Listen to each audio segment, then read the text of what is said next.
Hello and welcome to the Happy Families podcast. Today on the pod, we step into a close inspection of what's happening on YouTube Kids. What's it doing to our kids and their brains? Is it as good as YouTube tells us? Should we believe the PR or are there some problems with it? How much content is actually being consumed on YouTube per week? And a whole lot more. If you're concerned about your children and their consumption of YouTube, this is the podcast for you. More next. Stay with us. Hello, welcome to the Happy Families podcast. Real parenting solutions every single day on Australia's most downloaded parenting podcast. We are Justin and Kylie Coulson. Very excited. Only 4.5, 5 weeks till Christmas. Can you believe how fast that's happened? Can I just ask why you're excited? Because everyone gets to take a break, we get to slow down, we get to lay by the pool, go to the beach, spend time with families, open presents, eat good food. So it actually has very little to do with Christmas itself and just Well, I'm excited for having a Christmas as break. well. I mean, I'm excited for it, but yes, I'm excited for the break. I'm kind of dying for it. Feel like we're falling over the line. Feel like we're just going to get there. Anyway, It's been a big year. It's been a massive year. Today, Kylie, on the pod, there was an article that appeared in the Sunday Times couple of months ago. It grabbed my attention, written by a couple of former Google executives. The parent company of Google is Alphabet. They own YouTube as well. And these were some people who used to work for YouTube. They had kids. They stepped away from their Google YouTube roles. And as their kids are watching YouTube, they did a deep dive into what's showing up. And I just thought, with everything that's happening around social media and kids and access to platforms, this was a conversation that we need to have. So YouTube is not a playground I play in very much at all. No. But our daughter Emily, you walk into the living room, the TV's on, you can almost guarantee she's watching something on YouTube. So YouTube Kids is a different platform specifically designed for kids. Yeah, it's meant to be a safe space for kids because there's a lot of The vulgarity very and fact coarseness that and it tells you that it's for kids makes you believe that that's what it would be. yeah, precisely. But what is actually on it? So what they tell us and what's actually there are two totally different things. So if you were to read the what would you call it? The spokesman's PR slop. This is what they would tell you, and this is actually what was written in the article. This is a direct quote. On YouTube Kids, we provide parents with robust controls to decide what content to make available, whether approving specific content, choosing from age-appropriate categories, or the ability to block specific videos or channels. They're really big on community guidelines and making sure that kids are safe and getting access to high-quality program on YouTube Kids. That's the PR spin. Okay, so what's reality? So the reality is, I mean, you've heard the term brain rot, and at the moment everyone's talking about AI slop. But basically, they would be the words that I think would best describe what is on YouTube Kids. This is what I'm talking about. Whoa, look at this! This is a really big wheel and tire! Whoa! It's silver and black! Oh wow, this is a big one. Oh, something's peeking through. It's a chair with a teddy bear face. How cute. Mommy, Kristen needs his toys. Why? Because he's playing with my toy. Okay, let's go shopping. Yes. So I've unfortunately seen enough of YouTube Kids, either interrupting Emily and seeing what she's watching and just saying you need to turn this rubbish off, or reading and coming across the work of others.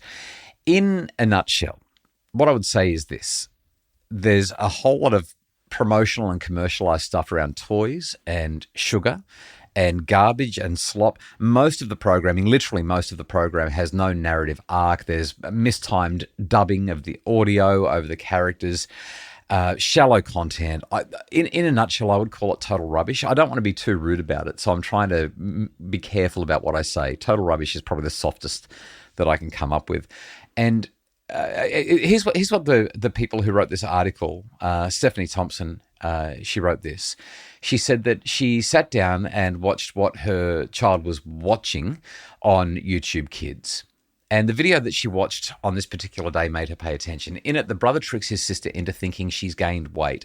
Visibly upset, the little girl changes into a skimpy workout outfit to do star jumps and later turns down a sandwich in favour of a plate of raw carrot sticks before heading to her bedroom to weigh herself. Stephanie, the mum who's writing this article, says, I was horrified both at what we were watching and at myself for letting my impressionable daughters access it. How was it, I wondered, that this type of content was being promoted on a platform marketed as family friendly, and what else had they watched that had flown under my radar? And I think this is the thing with much of what's on YouTube, is that you could watch it and say, oh, well, I mean, There's no swearing, there's no sex, there's no nudity, there's it's all of the big themes that you'd be concerned It's about. clean content, it's light. And at the end of the day, does it really matter if kids are watching somebody who's suddenly worried about their weight because somebody made a fat joke? But I think while you can shrug it off and say, let's just deal with it, I think at a deeper level, this is emblematic of problems with what's there. Do we really want our 4-year-old or our 5-year-old or our 6-year-old watching that kind of content and embedding in their psyche, understanding that this is the way that people treat one another and this is the way that we're supposed to monitor ourselves and navigate our lives? You think about a 2-year-old, a 3-year-old, a 4-year-old, and how quickly they pick up catchphrases from their favourite cartoon shows. So fast. Right? So they're learning by rote, they're learning by mimicking and parodying everything that they hear and see. And at such an impressionable age, they're mimicking things before they even understand what it is they're saying or doing. It's not all bad, though. I really need to emphasise it's not all bad. After the break, I'm going to tell you why it's not, and then we'll talk about potential solutions so that parents can feel good about what their kids are watching.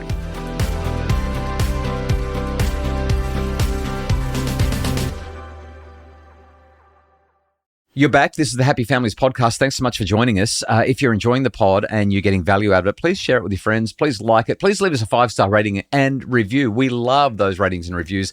They make the podcast more accessible to other people and really, really helps to get the word out about the pod. So, Kylie, YouTube Kids isn't all bad. There's some really great content on there. Stephanie, the author of the Sunday Times article, says that around the age of 4, after reading a Lift the Flap history book in the local library, my eldest daughter developed a morbid fascination with the bubonic plague. Her endless curiosity quickly exhausted my limited grasp of 14th century history, but I knew YouTube would have the answers. Sure enough, I found what seemed like an age-appropriate video that taught her everything she needed to know about the Black Death. She watched it repeatedly for months until the next obsession took over, which was Egyptian mummies. But it's really important to note here that she's watching the same video over and over and over again to learn about that one thing. If you want to find something great on YouTube or YouTube Kids, you probably can find it. The difficulty is that intentional kind of use is not how most people use it. Most people use it as a babysitter. They sit the kids in front of it. The kids find something like Coco Melon or Peppa Pig or whatever it is. And at the end of an episode, the algorithm starts to make recommendations for more content that the children might watch. And that is unintentional viewing. The intentional style is simply not reflective of how people use it. I don't know if there's any data on this or not, but how much are kids watching? So I don't know exact numbers when it comes to kids, but this is what I can tell you about YouTube generally. YouTube is the world's #1 streaming platform. It eclipses Netflix and all the other streaming platforms combined. So you can get Netflix and Prime and Disney and Apple and Binge and Stan and whatever else you can think of, Paramount, whatever. You can combine all of those. I'm talking Netflix and the rest. Yeah. And YouTube still gets more hours viewed per day than all of them combined. Why? Well, because of the algorithm, because of the short form content. Actually, it's really interesting because I managed to find some stats on this. The average viewing session is about 40 minutes on YouTube. They do 50% of all global live streams. They have this floored me.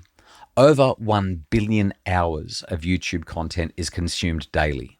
1 billion hours, Kylie. If you convert that into years, and I've just plugged this into the computer while I've been talking, that's 114,155 years.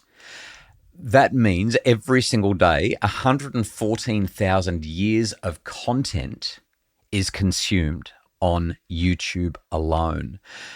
That doesn't include TikTok and all the social media platforms. That's just YouTube. 114,000 years of content is consumed daily. What a waste of human potential. I was just thinking that. I mean, like, could you imagine if all of those hours were clocked up to something productive, meaningful experience, how that would change mental health. And that blows. I'm just staggered.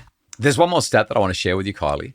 YouTube's total revenue for 2024, I know that we're nearly at the end of 2025 now, but total revenue for 2024, $54 billion. Well, I'm not surprised with that many hours viewed. Yeah, so that's subscription revenue plus advertising revenue. The advertising revenue came in about 36 billion, which means there's another 18. Sorry, I can't do maths here. Another 15-ish. I'm just going to leave it at that. 15, 16, 17. No, 18 billion. It's another $18 billion in subscription revenue, which is just astonishing. Absolutely astonishing. $36 billion in advertising. But why wouldn't they when there's a billion hours of content every single day on YouTube, which includes YouTube Kids? Our children are part of that number. And I think that that's an indictment on all of us, especially when you look at the slop that it is.